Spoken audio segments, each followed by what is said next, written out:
Dankjewel, beste Wouter. Merci beaucoup, Wouter, pour cette présentation.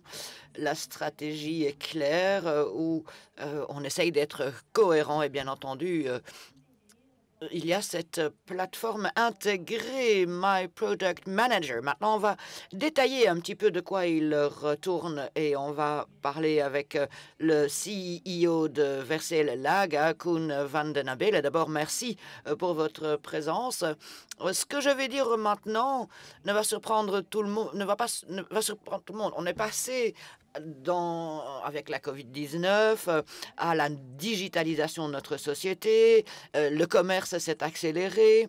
Donc, si j'ai bien compris, JS1 est vraiment à la fin aujourd'hui d'un parcours informatique pour veiller à ce que tout le monde ait une plateforme intégrée, unique, où tout le monde peut donc avoir ce parcours de client.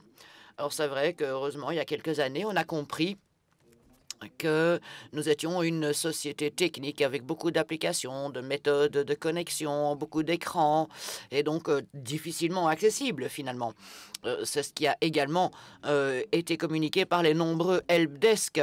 Donc on a peu à peu commencé à changer notre vision. Comment mieux accompagner les clients vers ce que nous avons à offrir. On a regardé donc les processus et le parcours des clients. Et l'un des points importants, c'est le passage du fournisseur vers code, vers le code produit. C'est comme ça qu'on a créé un projet en se disant il faut que ça soit intuitif, rapide, entièrement sur la toile. Et le tout, au départ, bien entendu, du point de vue du client. Donc, on va faciliter la vie, la simplification, la valeur ajoutée importante. Vous voulez surtout aider, soutenir. Alors, pourquoi est-ce si important d'identifier les produits ou les emballages? Pourquoi? L'exemple a été donné, les 40 ans du code à barres, et on espère que cela va se poursuivre, mais ce code est partout. C'est quelque chose que tout le monde connaît, on les scanne, pardon, nous-mêmes dans les magasins de détail, chez les détaillants, dans les supermarchés. C'est une clé, et cette clé doit être unique. Si ce code n'est pas unique, on a des exemples de produits qui viennent d'Espagne, de Pays-Bas, etc. Donc, le code doit être unique, la référence doit être unique et doit immédiatement pouvoir identifier un produit. Cela vaut tout aussi bien pour les grandes entreprises, mais aussi pour un artisan, un petit artisan qui veut peu à peu grandir et s'adresser aux places de marché plus importantes. Et on peut dire aujourd'hui qu'avec My Product Manager, cette donnée technique de l'unicité du code a été réalisée. Notre objectif était de la connexion à l'impression du code à barres, puisque au départ de l'application, on peut aussi imprimer légalement des codes à barres, et que ça ne peut pas durer très longtemps, pas plus de 4 minutes. Et donc, beaucoup on voit une grande baisse des appels vers le helpdesk aujourd'hui. Alors, si j'ai bien compris, il y a 4500 entreprises qui ont déjà créé des plateformes du genre. Mais à partir du moment où vous avez l'identification, on suppose que ces données doivent aussi pouvoir être partagées si vous voulez vendre en ligne ou même dans les supermarchés, puisque le consommateur veut faire son choix. Comment abordez-vous cela? En effet, un code, c'est comme une patère à laquelle il faut accrocher quelque chose. Alors, qu'est-ce qu'on accroche? Eh bien, ça dépend du secteur. GS1 a créé des groupes de travail par secteur qui vont déterminer les différents attributs dont il est question à l'intérieur de ce domaine. Il est évident que quand on parle de valeur nutritionnelle pour les produits alimentaires, lorsque on parle de machines agricoles, il y a toute une autre série d'attributs. Donc, on a à ce moment-là en premier lieu des attributs que vous allez associer à la donnée, aux données. Lorsque vous partagez cela, il faut savoir avec qui vous voulez partager. Ça aussi, c'est lié au secteur. Il ne suffit pas de partager les informations concernant une foreuse aux mêmes personnes qui vont acheter des produits alimentaires. Donc il y a un lien avec le secteur et on va guider le processus vers les données, vers qui avec qui on veut partager. Par exemple, aussi pour les soins de santé et les places de marché. Mais on voudrait aussi vous parler de la qualité des données. Comment un My Product Manager que vous voyez ici peut nous y aider. En effet, on peut collecter des données, mais ces données doivent avoir du sens.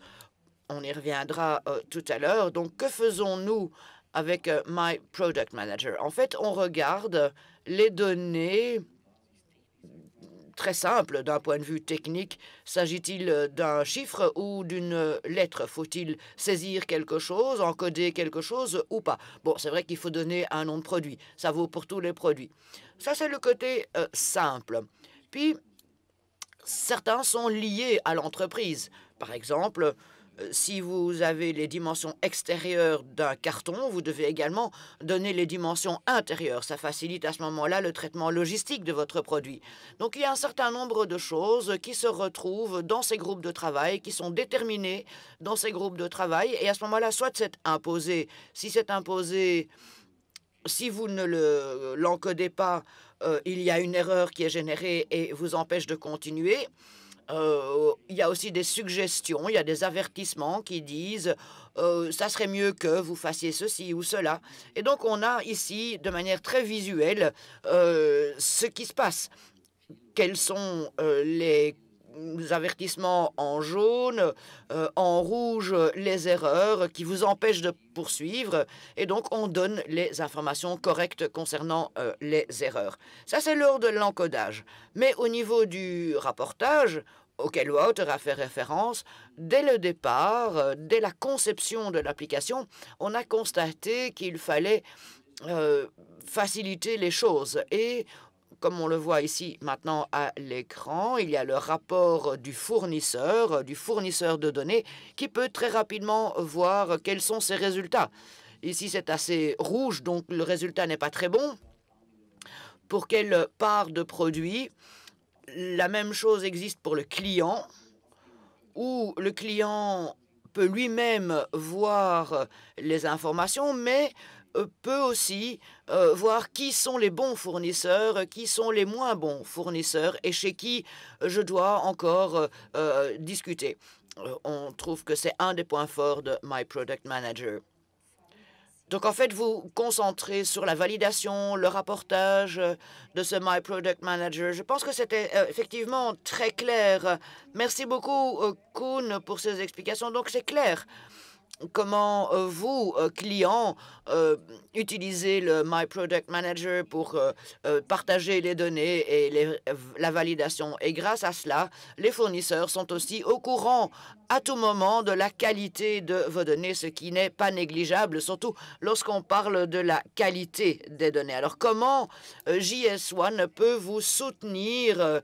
Eh bien, je vais maintenant parler avec le CEO de Rudy de Petitjean de Sleeger Food Belgium et Wouter Schakels également, ainsi que Yves de Porter, CEO de Jules de Stroper. Et nous allons donc écouter ce qu'ils ont à nous dire en matière de la qualité des données.